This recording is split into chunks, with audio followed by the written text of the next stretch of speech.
Hello, my name's Gary White, and I'm going to share with you some information on the stages of development. And I'm going to share with you particularly how I intend to use this information on stages of development as a tool to help support the teaching that I'm doing for high school aged students for Rolla School District 217. So, let's begin. In terms of the stages of development, there's some argument about whether development is a continuous or a discontinuous progression. As it comes to this point, I believe that the reason we can view development as a discontinuous progression is primarily because we tend to measure development by milestone points. Although there might be continuous progression between those milestone points, the way that we observe development is through those milestones. And so I think we can lose focus on the fact that development may still be occurring between those milestone points, but we maybe don't have a good way to quantify that development at this point by understanding what other components might give us insight into that development. So there are several theories of development, the first of which was put together by Sigmund Freud. His research really isn't supported by current modern research, so maybe not valuable to focus on. However, one of the key points that we should remember from Freud is that his introduction of the psychosexual theory of development did actually introduce us to the idea that childhood experience can have an influence on how we develop and how we are as adults.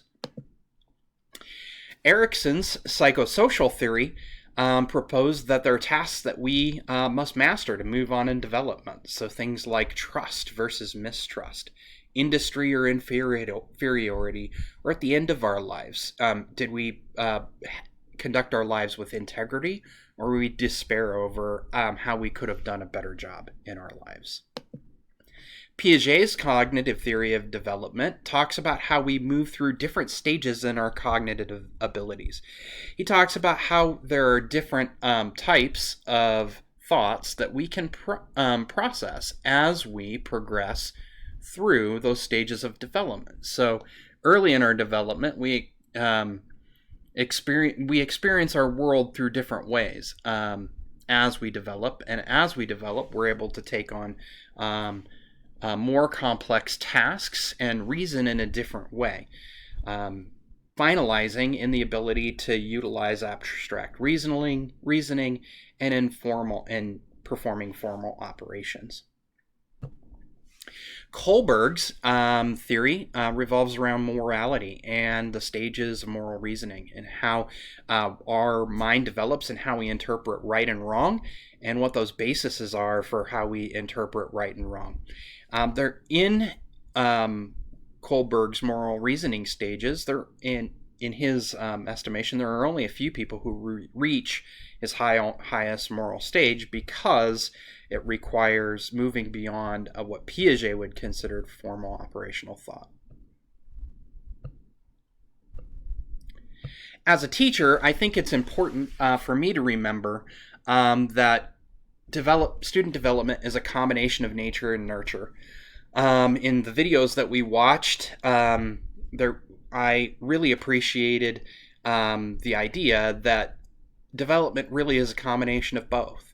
So I think I must be aware of nature, those things that are a part of my students' DNA, but I can only truly impact the nurture that they receive as students. The other thing I must be aware of, and I must start with identifying their current stage in development and their current situation nurturing-wise so that I know how I can impact that. So for high school students, this is how that looks. They're going to be in adolescence and entering emerging adulthood. They're going to be dealing with Erikson's psychosocial stage 5, where they're dealing with identity versus confusion. Are they going to establish a good self-identity?